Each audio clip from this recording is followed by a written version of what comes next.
Hello everyone, welcome back to this channel Vidyarthi Pro Online Learning Platform. I am Shweta Bhartaj, your business study teacher as well as mentor. Previous video में हमने discuss कर लिया था CUT examinations में पूछे जाने वाले business studies के सिलेबस के बारे में कि क्या क्या हमारा यूनिट्स है जो हमको पढ़ना है किसके लिए, CUT एग्जामिनेशंस के लिए। इस वीडियो में मैं आपको बिजनेस स्टडी का फर्स्ट चैप्टर पढ़ाने जा रही हूँ जो क्या था, nature and significance of management. तो फटाफट से वीडियोस को स्टार्ट करते हैं, और अगर आपने प्रीवियस वीडियो नहीं देखा है तो लिंक आपको डिस्क्रिप्शन में मिल जाएगा, जाके एक बार चेकआउट कर लें। ओके, सो बिजनेस स्टडीज बहुत ही इंटरेस्टिंग सब्जेक्ट है, तो फटाफट से अपने अंदर इंटरेस्ट लाइए और चलते हैं हमारे फर्स्ट यूनिट पे, फर्स्ट चैप्टर पे, जो क्या था, nature and significance of management. Okay, then unit हमारा फर्स्ट रहेगा nature and significance of management. देखते हैं इसमें हमें क्या क्या पढ़ना है। उसमें हमने आपको सब पॉइंट्स पे लिखवाया था कि इसमें क्या क्या पढ़ना है। तो सबसे पहले जानते हैं कि मैनेजमेंट क्या होता है, what do you mean by management. अगर इजी लैंग्वेज में देखा जाए, अपने लोकल भाषा में कहा जाए, तो मैनेजमेंट का मतलब होता है कि किसी काम को करने के लिए, किसी टास्क को कंप्लीट करने के लिए कितना एफिशिएंट तरीके से, कितना प्रभावशाली तरीके से प्रबंधन करना, मैनेज करना हर चीज़ों को, कि कम टाइम में हम अच्छे से अच्छा मतलब ऑर्गेनाइज कर लें, जो भी टास्क हमारे पास है उसको कंप्लीट कर लें। That's is called the management. तो मैनेजमेंट बिजनेस के लैंग्वेज में एक डेफिनेशन से लेके चलते हैं कि मैनेजमेंट क्या है। मैनेजमेंट, इसका एक डेफिनेशन लिखते हैं कि management has been defined, management has been defined, management को हम डिफाइन कर सकते हैं as a process of getting things done. Management has been defined as a process of getting things done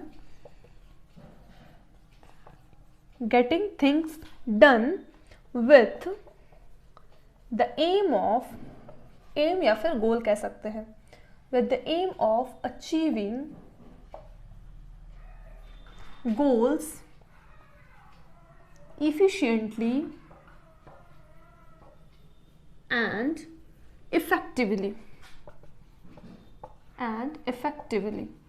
is called the management। एकदम ही easy सा definition है। देखते हैं क्या है।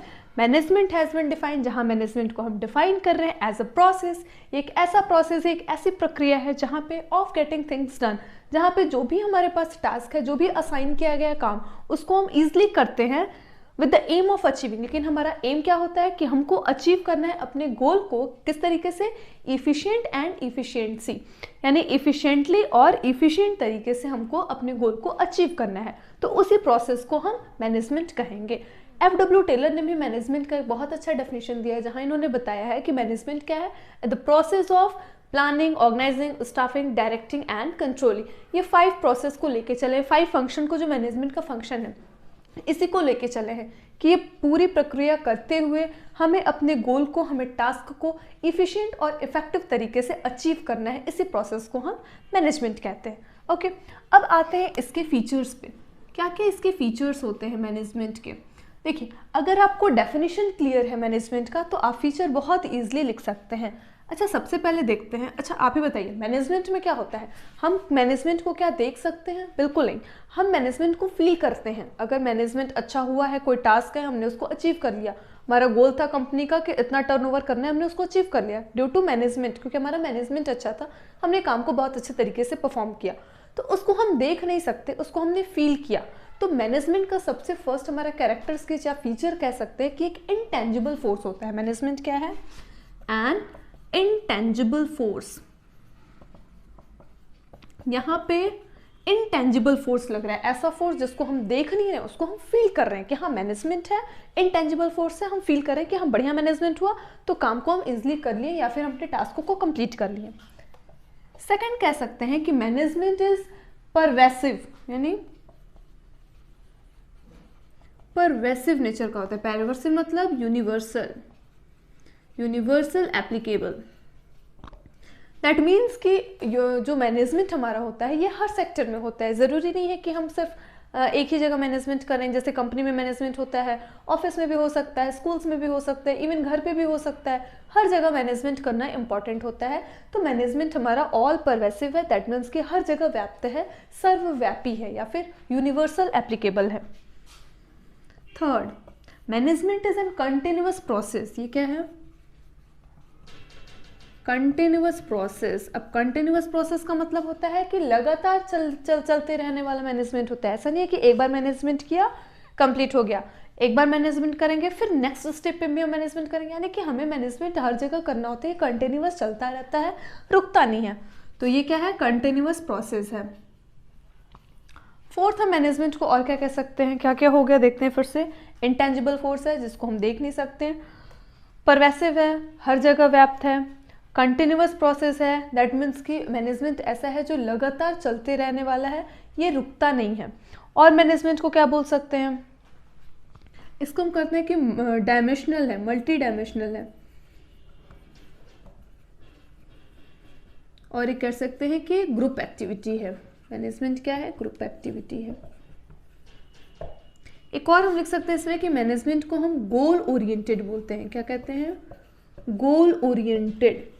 अब देखो, मैनेजमेंट हम करते हैं तो एक गोल को फिक्स करके मैनेजमेंट करते हैं। दैट मीन्स कि फॉर एग्जांपल कि अभी आप क्लास 12th में है तो आपका गोल है कि मुझे 12th में 90% अचीव करना है। तो 90% अचीव करने के लिए आप अभी से स्ट्रैटेजी बनाओगे, प्लानिंग बनाओगे, ऑर्गेनाइज करोगे हर चीज़ों को। तो ये मैनेजमेंट का पार्ट हुआ। तो आपने मैनेजमेंट किया 90% अचीव करने के लिए, तो वो आपका गोल ओरिएंटेड प्रोसेस है। यानी मैनेजमेंट क्या है? Goal oriented. आप किसी गोल को अचीव करने के लिए मैनेजमेंट कर रहे हो। मल्टी डायमेंशनल है, हर जगह मैनेजमेंट होता है। Management as work, management as operations, यहाँ पे हम मैनेजमेंट करते हैं। ग्रुप एक्टिविटी है, यानी कि कई लोगों के समूह के साथ हम मैनेजमेंट करते हैं। मैनेजमेंट ऑफ वो पीपल करते हैं, तो ये ग्रुप एक्टिविटी है, ग्रुप एफर्ट यहाँ पे लगता है। तो ये है हमारा मैनेजमेंट क्या होता है, मैनेजमेंट के फीचर्स क्या है। अगर डेफिनेशन क्लियर हो गया तो आप फीचर बहुत इजीली से लिख सकते हो। तो फटाफट से इसको नोट कर लो। देन नेक्स्ट टॉपिक हम चलते हैं कि नेचर ऑफ मैनेजमेंट, मैनेजमेंट का नेचर क्या होता है। तो इसको नोट डाउन कर लीजिए आप फटाफट से। Okay, then let's move on next topic. And जो हमारा नेक्स्ट टॉपिक है वो है नेचर ऑफ मैनेजमेंट। यानी हमने पढ़ लिया था इसके पहले, अब पढ़ना है नेचर ऑफ मैनेजमेंट क्या होता है। इंट्रोडक्शन में भी मैंने आपको थोड़ा सा बताया था कि नेचर ऑफ मैनेजमेंट यानी प्रबंधन का नेचर कैसा होता है, जिसमें 3 थे। क्या क्या थे? 3 पॉइंट्स थे ना इसमें। यानी कि management is an art. Management को हम क्या बोलते हैं? आर्ट बोलते हैं, यानी कला बोल सकते हैं। Management is a science. Management को हम विज्ञान बोल सकते हैं। And management is a profession. और मैनेजमेंट को हम पेशा बोल सकते हैं। यही था। अब देखते हैं कि मैनेजमेंट का जो नेचर है वो क्यों है as a art, as a science and as a profession. क्यों बोला जाता है कि मैनेजमेंट एज एन आर्ट है, वो कला है, क्यों वो साइंस है, विज्ञान है, क्यों वो प्रोफेशन है यानी कि पेशा है।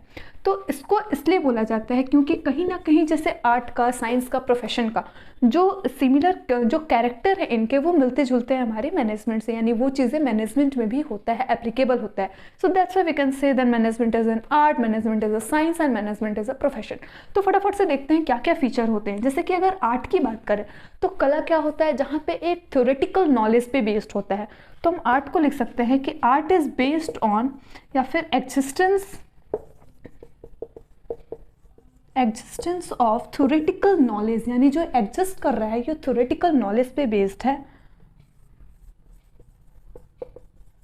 थ्योरेटिकल नॉलेज यानी जो हमारा आर्ट है वो बेस्ड है थ्योरेटिकल नॉलेज पे। सो दैट्स वाई। और हमारा मैनेजमेंट भी क्या होता है? मैनेजमेंट में भी हम थियरी तो पढ़ते हैं, यानी वो भी कहीं ना कहीं थ्योरेटिकल नॉलेज पे ही मैनेजमेंट भी बेस होता है। So that's why we can say management is an art, because art भी हमारा थ्योरेटिकल नॉलेज पे बेस्ड होता है, वो थियरी यहाँ पे एग्जिस्ट करती है। ओके, आर्ट बेस्ड है क्रिएटिविटी पे और प्रैक्टिस पे। Based on creativity and practice. जाहिर सी बात है, अगर आर्ट की बात करें, कला की बात करें, तो यहाँ पे प्रैक्टिस मस्ट होता है। जितना हम प्रैक्टिस करेंगे उतना उस चीज़ में हम क्रिएटिव होते जाएंगे, क्रिएटिविटी बढ़ेगी। तो वो चीज़ मैनेजमेंट में भी होता है। यानी मैनेजमेंट में भी जितना हम प्रैक्टिस करेंगे उस चीज़ की, बार बार वो चीज़ें करेंगे तो हम स्पेशलाइज्ड हो जाएंगे उस चीज़ में, हम परफेक्ट हो जाएंगे। यानी यहाँ भी हमारी क्रिएटिविटी होती है, यहाँ भी हमारा प्रैक्टिस पे बेस्ड होता है। तो कह सकते हैं कि आर्ट भी हमारा बेस्ड है क्रिएटिविटी पे एंड प्रैक्टिस पे, और ये चीज़ एप्लीकेबल है हमारा मैनेजमेंट में भी। So that's why we can say that management is an art. यानी मैनेजमेंट आर्ट इसलिए क्योंकि ये भी एग्जिस्ट, क्योंकि आर्ट के जो फीचर हैं वो हमारे मैनेजमेंट से क्या है? मिलते जुलते हैं। So that's why we can say. अगर आप बात करें साइंस की यानी विज्ञान की, तो विज्ञान से कैसे मिलता जुलता है, यानी साइंस से कैसे मिलता जुलता है मैनेजमेंट। तो अगर बात करें साइंस की, तो साइंस में क्या क्या होते हैं जो इनके फीचर हैं जो इनसे मिलते जुलते कैरेक्टर हैं। तो जो हमारा साइंस है वो एक well organised body of knowledge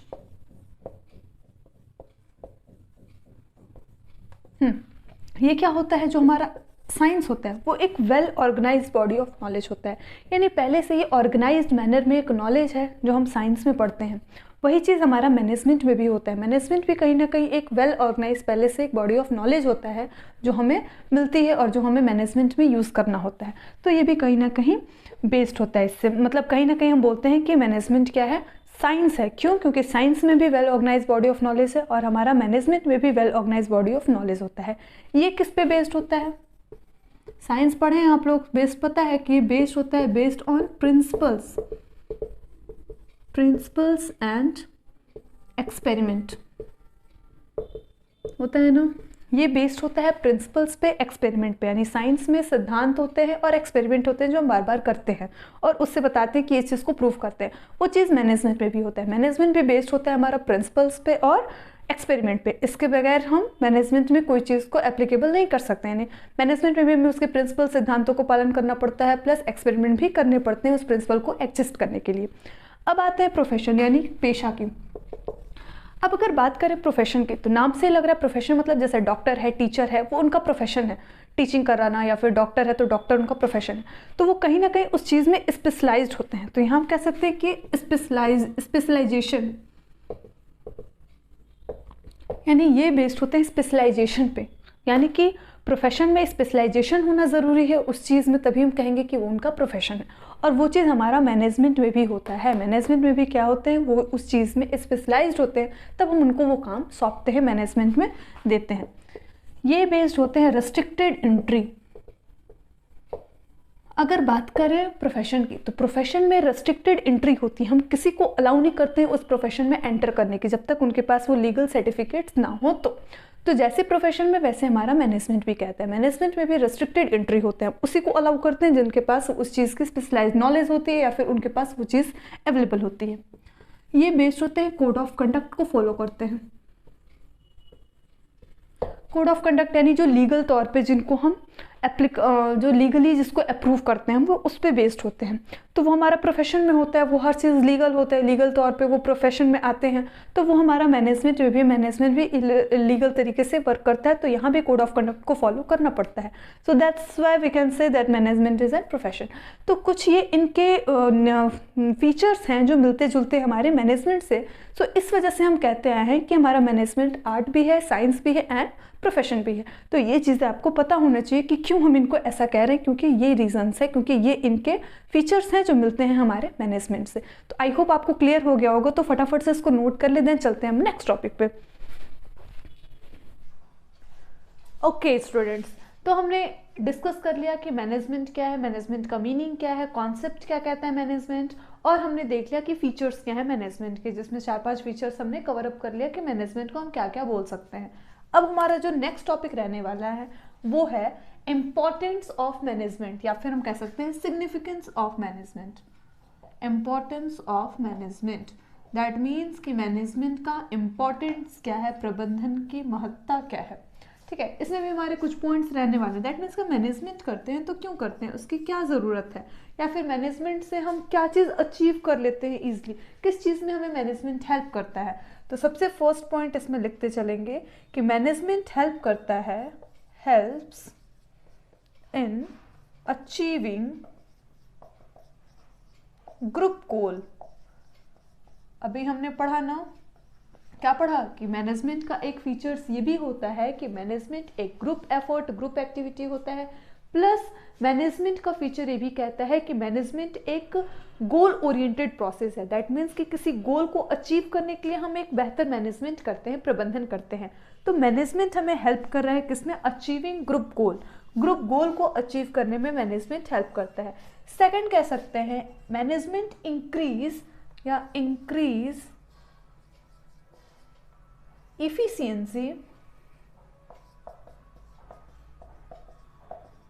efficiency of employees. Management क्या करता है, एम्प्लॉयज की इफिशियंसी को भी इंक्रीज करता है। हमने पढ़ा था ना कि मैनेजमेंट का प्रोसेस, मैनेजमेंट ऐसा प्रोसेस होता है जहाँ पे हम किसी भी गोल को अचीव करने के लिए इफिशिएंट एंड इफिशिएंसी दोनों तरीके से क्या करते हैं, मैनेजमेंट यानी उस गोल को अचीव करते हैं।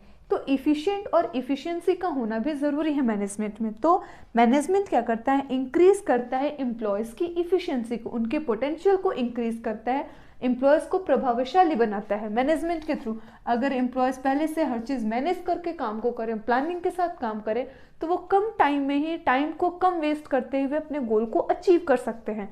तो मैनेजमेंट क्या कर दिया, इंक्रीज कर दिया एम्प्लॉयज़ की इफिशियंसी को। तो मैनेजमेंट का ये भी हमारा इंपॉर्टेंस हो गया। थर्ड पॉइंट लिख सकते हैं कि मैनेजमेंट क्रिएट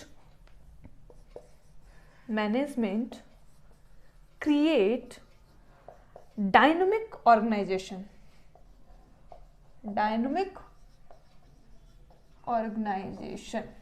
यानी मैनेजमेंट क्या क्रिएट कर देता है, एक डायनामिक ऑर्गेनाइजेशन क्रिएट कर देता है, जिसमें हम अगर थोड़ा सा भी इन्वायरमेंट में चेंजेस आ रहा है, तो अगर हम मैनेजमेंट के साथ काम करें, मैनेजमेंट करके करें, तो उस चेंजेस को भी हम इजीली अडॉप्ट कर लेते हैं, मतलब उसमें भी हम सर्वाइव कर लेते हैं। तो मैनेजमेंट हमारा एक डायनामिक ऑर्गेनाइजेशन भी क्रिएट कर देता है, मतलब वहाँ भी हम इजीली सर्वाइव कर लेंगे through management. Helps in, next है हमारा development of society. Development of society, और मैनेजमेंट कहाँ हेल्प करता है, हमारी सोसाइटी को डेवलपमेंट करने में भी हेल्प करता है। यानी हर जगह अगर हम मैनेजमेंट के साथ काम करें तो हमारा एक बेहतर इन्वायरमेंट क्रिएट हो सकता है, प्लस हमारी सोसाइटी का डेवलपमेंट भी होगा अगर हम मैनेजमेंट के साथ ही काम करें। यानी हर चीज़ को, किसी भी चीज़ को, टास्क को कंप्लीट करने के लिए थ्रू मैनेजमेंट प्रोसेस हम करें, यानी कि पहले मैनेजमेंट करें, हर चीज़ को प्लानिंग करें, ऑर्गेनाइजिंग करें, स्टाफिंग, डायरेक्टिंग, कंट्रोलिंग। अगर ये सारे प्रोसेस को हम करके उस गोल को अचीव करें तो हम इजीली अचीव कर सकते हैं। प्लस हमारा मतलब ये क्या है, हमारा इम्पोर्टेंस है कि ये सारी चीज़ें हमको थ्रू मैनेजमेंट होता है, मतलब मैनेजमेंट यहाँ हमें हेल्प करती है, एक डायनेमिक एनवायरनमेंट देता है, प्लस एक सोसाइटी का डेवलपमेंट करता है, इंक्रीज करता है इफिशियंसी को एम्प्लॉयज़ के, और मैनेजमेंट ग्रुप गोल को अचीव करने के लिए हेल्प करता है। हमारे मतलब ईजिली हम अपने गोल को अचीव कर सकते हैं अगर थ्रू मैनेजमेंट काम करते हैं तो। ओके, देन हमने देख लिया कि मैनेजमेंट क्या है, मैनेजमेंट का मीनिंग क्या है, मैनेजमेंट का कॉन्सेप्ट क्या है, मैनेजमेंट के फीचर्स क्या हैं, और हमने ये भी पढ़ लिया कि मैनेजमेंट का सिग्निफिकेंस क्या है, इंपॉर्टेंस क्या है मैनेजमेंट का। अब आते हैं नेक्स्ट टॉपिक पे, जो है हमारा मैनेजमेंट का ऑब्जेक्टिव। ऑब्जेक्टिव ऑफ मैनेजमेंट क्या है। ओके, हमारा क्या क्या ऑब्जेक्टिव्स हैं मैनेजमेंट का। ऑब्जेक्टिव्स ऑफ मैनेजमेंट, मैनेजमेंट का कौन से ऑब्जेक्टिव होते हैं। ऑब्जेक्टिव मतलब कि मोटिव क्या था, एम क्या था मैनेजमेंट का। तो ये बेसिकली 3 ऑब्जेक्टिव्स होते हैं मैनेजमेंट के।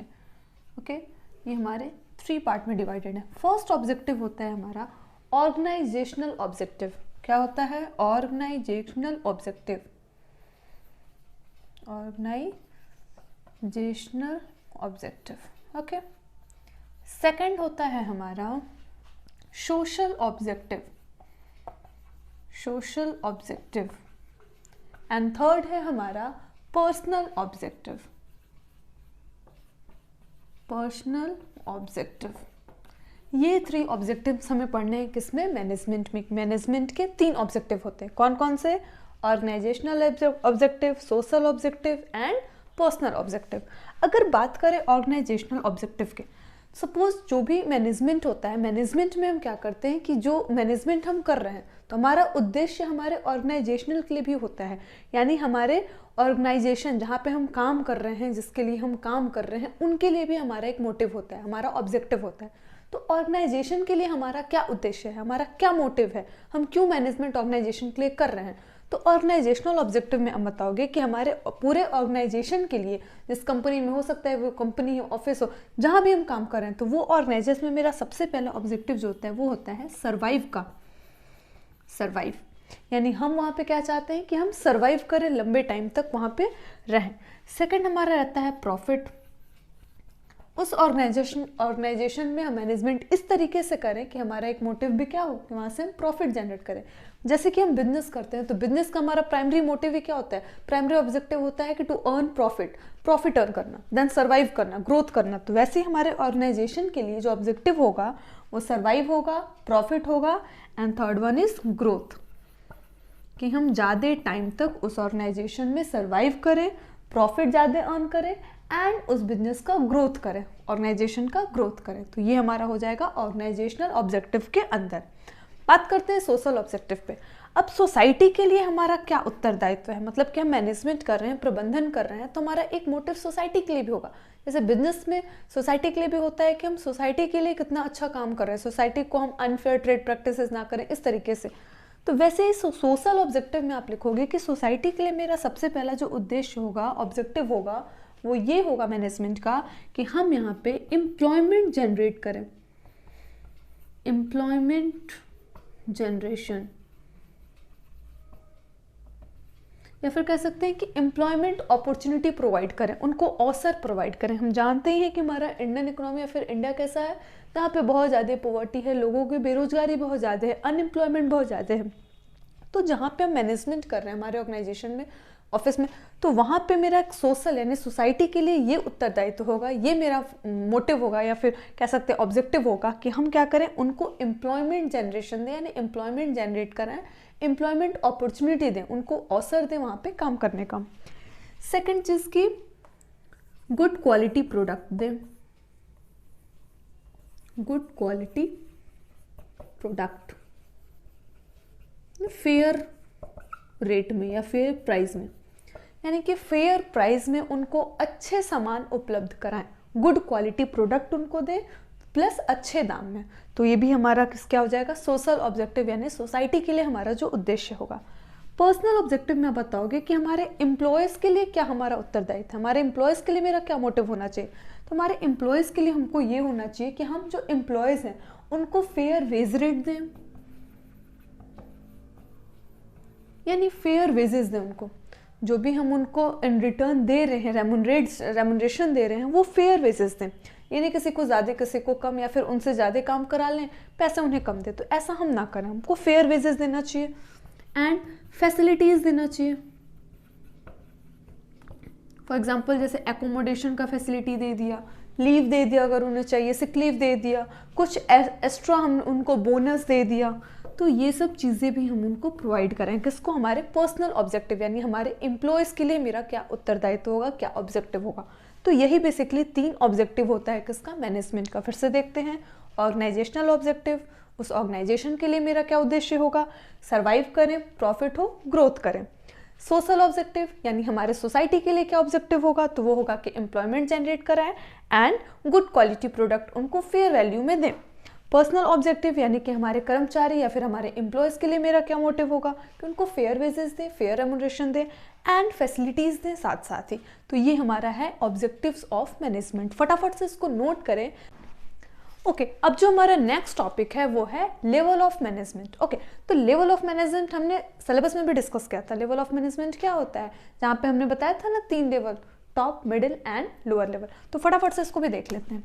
हमारा टॉप लेवल मैनेजमेंट क्या होता है, सेकंड था हमारा मिडिल लेवल मैनेजमेंट, बहुत ही सिंपल है, एंड थर्ड था हमारा लोअर लेवल मैनेजमेंट। ठीक है, तो फटाफट से इसको भी देख लेते हैं। अब बताइए टॉप लेवल मैनेजमेंट में कौन लोग आएंगे, वैसे लोग आएंगे जैसे हमारे प्रेसिडेंट हो गए, वाइस प्रेसिडेंट हो गए, और कौन हो सकते हैं इसमें, CEO ऑफ द कंपनी हो गए। तो ये लोग किस में आएंगे, द चेयरमैन हो गए। तो ये लोग हमारे टॉप लेवल मैनेजमेंट में आते हैं। तो टॉप लेवल में हमारे कौन कौन से आ गए, हमारे चेयरमैन हो गए, second the CEO of the company, the CEO company executive officers हो गए, हमारे प्रेसिडेंट हो गए, ओके, और हमारे वाइस प्रेसिडेंट हो गए। तो ये लोग हमारे किस में आएंगे, टॉप लेवल मैनेजमेंट में आएंगे। तो टॉप लेवल मैनेजमेंट में कौन कौन आते हैं, चेयरमैन आते हैं हमारे, the CEO of the company आते हैं, प्रेसिडेंट आते हैं, वाइस प्रेसिडेंट आते हैं।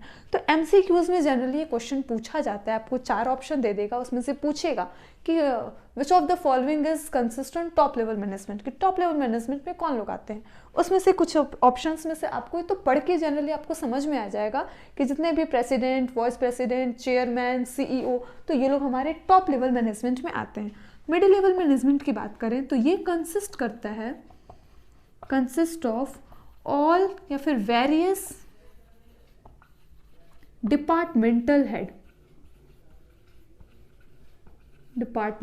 हेड्स, ठीक है। ये क्या कंसिस्ट करता है, जितने भी हमारे डिपार्टमेंट से रिलेटेड लोग रहते हैं, जितने भी वेरियस डिपार्टमेंटल हेड होते हैं, वो लोग हमारे आते हैं किसमें, मिडिल लेवल मैनेजमेंट में। तो पढ़ के आपको इजीली समझ में आएगा, जितने भी आपको मैनेजर्स दिखेंगे ना, जैसे कि सेल्स मैनेजर्स हो गए, परचेजिंग मैनेजर हो गए, तो ये जितने भी डिपार्टमेंटल हेड आपको दिखेंगे ऑप्शंस में, वो सारे किसके होंगे, मिडिल लेवल मैनेजमेंट के होंगे।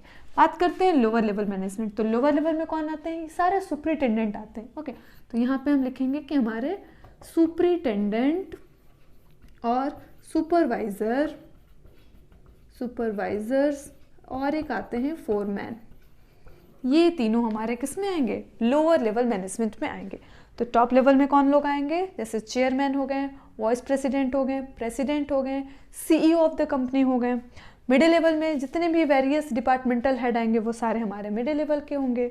लोअर लेवल में हमारे सुपरिटेंडेंट आएंगे, सुपरवाइजर्स आएंगे या फिर हमारे फोरमैन आएंगे। तो ये हैं हमारे लेवल्स ऑफ मैनेजमेंट के कौन कौन से लेवल होते हैं। इससे भी एमसीक्यूज पूछे जाएंगे और इसमें से आपको 4 ऑप्शन रहेगा जिसमें से पहचानना होगा कि टॉप कौन है, मिडिल कौन है, लोअर कौन है। तो फटाफट से इसको भी नोट कर दें, एकदम ईजी सा कॉन्सेप्ट था। देन नेक्स्ट आते हैं टॉपिक पे हमारे, कि लास्ट हमारा एक टॉपिक बच गया है ना, कौन सा, कोऑर्डिनेशन। तो फटाफट से उसको भी कवर करते हैं, इसको फटाफट से नोट डाउन कर लो। Okay, then move on next topic, और जो नेक्स्ट टॉपिक है हमारा एंड लास्ट टॉपिक है, this is a coordination. Coordination क्या होता है समझते हैं। कोऑर्डिनेशन का मतलब का क्या है, जहां पे हम सब मिलकर काम करते हैं, यानी वर्क विथ टुगेदर, कोऑर्डिनेट करके काम करना। दैट मीन्स कि जहां पे सारे लेवल ऑफ मैनेजमेंट, सारे फंक्शंस हमारे मैनेजमेंट के जितने भी लेवल हैं, top level, middle level and lower level, ये सब मिलकर जब काम करने लगते हैं, इसी को हम कोऑर्डिनेशन कहते हैं। तो देखते हैं इसका फटाफट से एक सिंपल सा डेफिनेशन देखते हैं, मैनेजमेंट में इसको क्या बोलते हैं, कोऑर्डिनेशन को हम क्या बोल सकते हैं।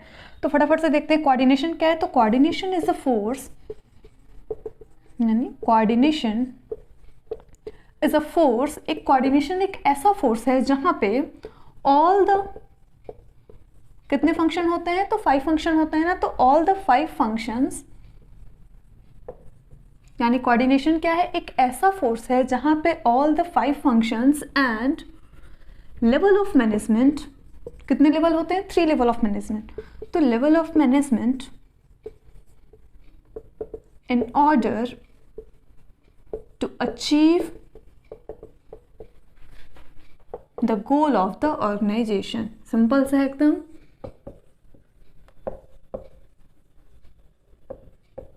Goal of the organisation. समझते हैं फटाफट से क्या कहता है कोऑर्डिनेशन। कोऑर्डिनेशन क्या होता है, तो coordination is a force, coordination एक ऐसा फोर्स है जहां पे ऑल द 5 फंक्शन, तो हमारे 5 फंक्शन है, क्या क्या, planning, staffing, directing, controlling and हाँ, एंड कोऑर्डिनेशन क्या है, वो सारे फोर्स है जहाँ पे जो हमारे ऑल द 5 फंक्शन जो हमने पढ़े हैं उसी के 5 function and the level of management, और जो मैनेजमेंट के 3 लेवल थे, top, middle and lower level, in order to achieve the goal, वो एक साथ इस तरीके से काम करते हैं कि वो अपने गोल को अचीव कर सके, in order to achieve the organisation goal, यानी पूरे ऑर्गेनाइजेशन के गोल को अचीव कर सके। यानी कोऑर्डिनेशन एक ऐसा प्रोसेस है, एक ऐसा फोर्स है जहाँ पे हमारे 5 जो फंक्शंस हैं मैनेजमेंट के और जो 3 लेवल ऑफ मैनेजमेंट है, ये सब इस तरीके से मिलकर काम करते हैं जिससे कि हम ऑर्गेनाइजेशन के गोल को, कॉमन गोल को अचीव कर सके। वही कहता है हमारा कोऑर्डिनेशन। अब कोऑर्डिनेशन जैसा डेफिनेशन है वैसे ही हम इसके फीचर्स भी पढ़ते हैं। तो इनके क्या क्या फीचर्स हैं, क्या हम बोल सकते हैं कोऑर्डिनेशन को, यानी कोऑर्डिनेशन इज, अभी हमने पढ़ा ना कि एक ग्रुप एफर्ट है जहाँ पे सब मिलके काम कर रहे हैं। तो सबसे फर्स्ट इसके फीचर्स हम ये लिख सकते हैं कि इट इज अ, यानी कोऑर्डिनेशन, हाँ, कोऑर्डिनेशन इंटीग्रेट ग्रुप एफर्ट।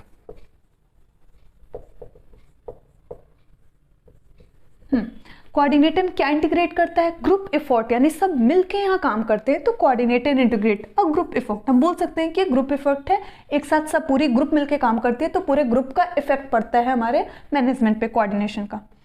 अब coordination ensure unity of action. Unity of action का मतलब क्या है कि इनके एक्शन में यूनिटी होती है। जाहिर सी बात है, ग्रुप में मिलके काम कर रहे हैं, तो जो भी एक्शन लेंगे उनके बीच में, उन पूरे ग्रुप की क्या होगी, एक यूनिटी होगी। तो यहाँ पे इंश्योर करते हैं यूनिटी ऑफ एक्शन को। थर्ड वन हम कह सकते हैं कि नेवर एंडिंग प्रोसेस, यानी कि कभी भी ये खत्म होने वाला प्रोसेस नहीं है, कोऑर्डिनेशन हर जगह होता है और हमेशा होने वाला है, तो नेवर एंडिंग प्रोसेस है। कोऑर्डिनेशन परवेसिव, परवेसिव है, हर जगह होता है, व्यापक है, हर जगह ही व्यापक है, यूनिवर्सल एप्लीकेबल है, ये भी कह सकते हैं, यूनिवर्सल एप्लीकेबल यानी हर जगह लगता है, पूरे यूनिवर्स में लगता है। ज़रूरी नहीं है कि सिर्फ मैनेजमेंट में कोऑर्डिनेशन होता है, ये कोऑर्डिनेशन हर जगह हो सकता है, तो ये यूनिवर्सल एप्लीकेबल है।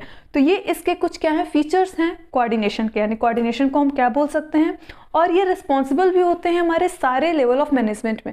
दैट मीन्स कि ऐसा नहीं कि सिर्फ टॉप लेवल ही कोऑर्डिनेट करेगा मिडिल लेवल से, मिडिल भी लोअर से करेगा, लोअर भी टॉप से करेगा। तो हम कह सकते हैं कि रिस्पॉन्सिबल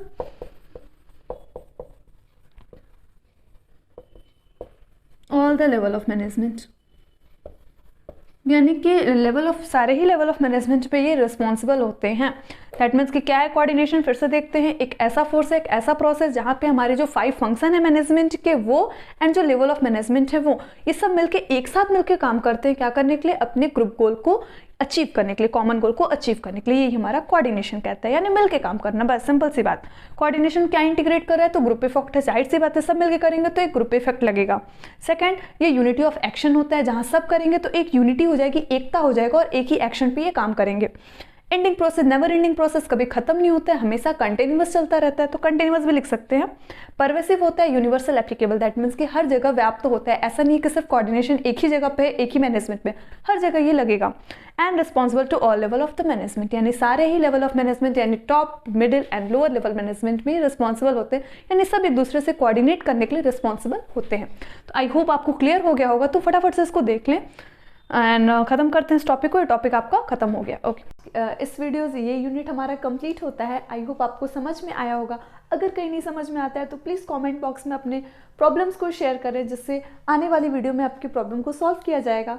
एंड नेक्स्ट वीडियो में मैं आपको सेकेंड यूनिट्स पढ़ाऊंगी, जो है प्रिंसिपल ऑफ मैनेजमेंट। उसको भी ऐसे ही इंटरेस्टिंग वे में पढ़ेंगे with real life examples. Okay, so video की लास्ट में 4 बातों का ध्यान देना है आपको, जो करना बिल्कुल ना भूलें। Like, subscribe, share and comment. तब तक के लिए नेक्स्ट वीडियो में मिलते हैं, तब तक के लिए tata, bye bye and thanks for watching my video.